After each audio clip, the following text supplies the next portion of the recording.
pouvez-vous vous présenter? Comment vous vous appelez? Je m'appelle Katia, j'ai 34 ans.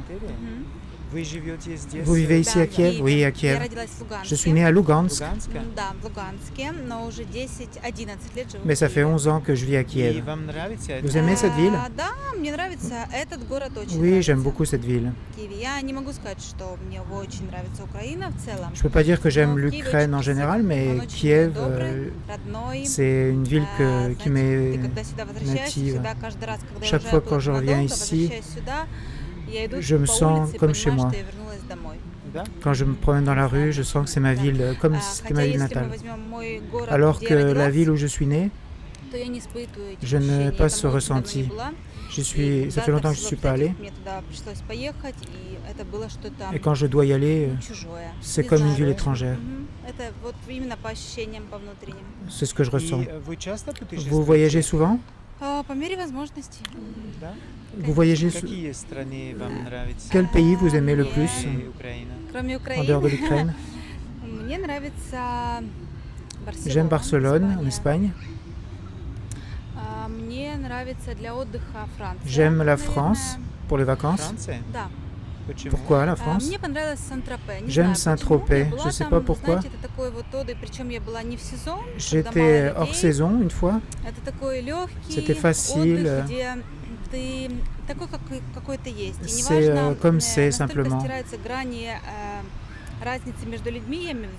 On ne voit pas de différence entre les gens, pas de différence entre les âges, entre l'éducation des gens. On voyait des vieillards de 90 ans qui se tenaient par la main.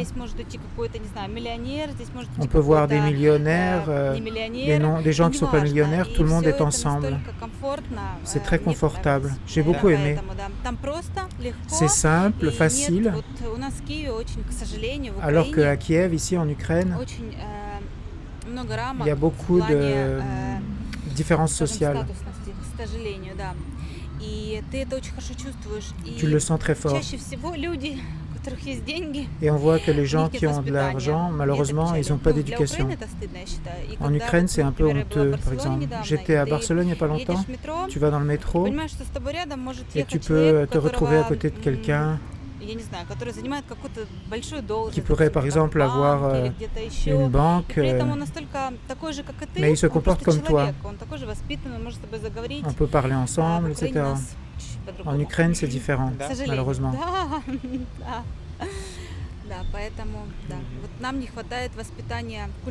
Il manque un peu de culture et d'éducation. Si quelqu'un gagne de l'argent, mais malheureusement il n'a pas de culture. Quelle est votre profession? Je suis directrice d'un salon de beauté. Ça vous intéresse? Oh oui, beaucoup. Oui, bien sûr, n'importe quelle femme s'intéresse à la beauté. Quand on pense directrice de salon de beauté, on pense qu'on fait quelque chose pour soi, alors qu'en fait, on travaille tout le temps pour les autres. Ça prend beaucoup de temps. Je suis tout le temps occupé. Mais j'aime cette chose. J'enseigne le yoga.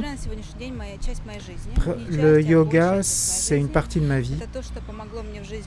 C'est ce qui m'a aidé à trouver une balance dans ma vie.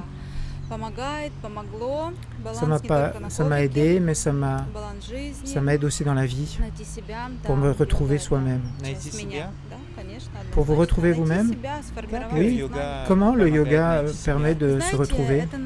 Vous savez, il faut essayer. C'est une balance. Et alors tu comprends vraiment ce que tu veux dans la vie ou ce que tu veux pas. Qu'est-ce qui est important? Quand tu fais du yoga, c'est la conscience qu'on développe. Quand tu penses consciemment, même tu t'endors consciemment. Pour moi, c'est comme ça. S'endormir consciemment. Le yoga, c'est la conscience. Pour certains, c'est du sport.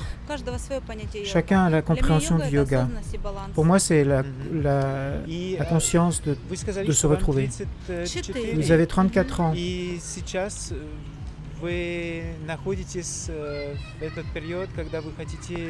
Et en ce moment, vous êtes dans une période de votre vie où vous voulez créer votre famille?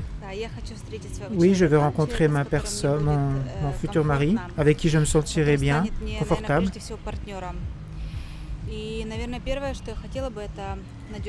La première chose que je veux, c'est trouver un homme fiable. Le reste,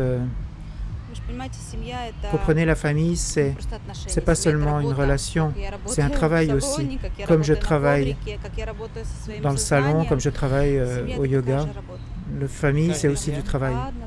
Tous les jours. Toute notre vie. Chaque jour. Vous êtes prête à faire ce travail? Je crois que tout dans la vie se passe au bon moment. Et c'est Dieu qui nous donne les forces pour que ça se passe bien. Vous voulez avoir des enfants? Oui, bien sûr. Comment? Vous savez, les enfants, c'est Dieu qui les donne. Je crois à cela. Chacun a son Dieu. Certains qui disent c'est la conscience, l'énergie, peu importe. Les enfants sont donnés par Dieu. Dieu donne les enfants. Quand tu es prête à recevoir une famille, quand tu es prête à avoir des enfants, Dieu te le donne. Simplement vouloir, ce n'est pas suffisant. Bien sûr. Vous comprenez, chaque chose arrive en son temps. Vous savez, simplement se marier, ce n'est pas un problème. Mais rencontrer un problème avec qui tu passes toutes les difficultés de la vie et avec lequel tu dois passer et montrer à son enfant un bon exemple, pour moi, c'est vraiment quelque chose que je veux faire dans ma vie. Vous avez des frères et sœurs? Oui, j'ai un frère. Il a 24 ans, mon frère, il est plus jeune, il est modèle. Moi aussi, j'ai travaillé comme modèle. Voilà notre famille artistique. Oui, nous sommes des artistes. Oui, intéressant, des belles femmes.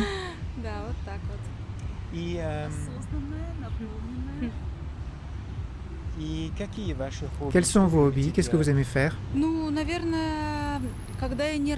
Quand je ne travaille et quand je ne fais pas du yoga, c'est très rare. J'aime simplement être seule.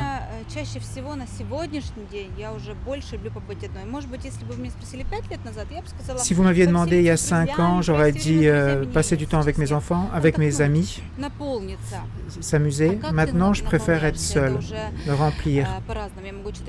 Je peux lire un livre, je peux m'entraîner.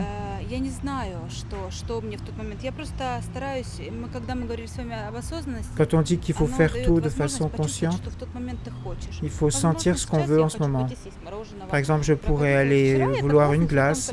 Hier, je me suis promené dans un centre d'attraction et j'ai allé dans la grande roue, comme ici. Je me remplis en fonction du temps de la journée. Dans la vie, il faut faire ce qu'on veut. On doit être partenaire avec sa seconde moitié.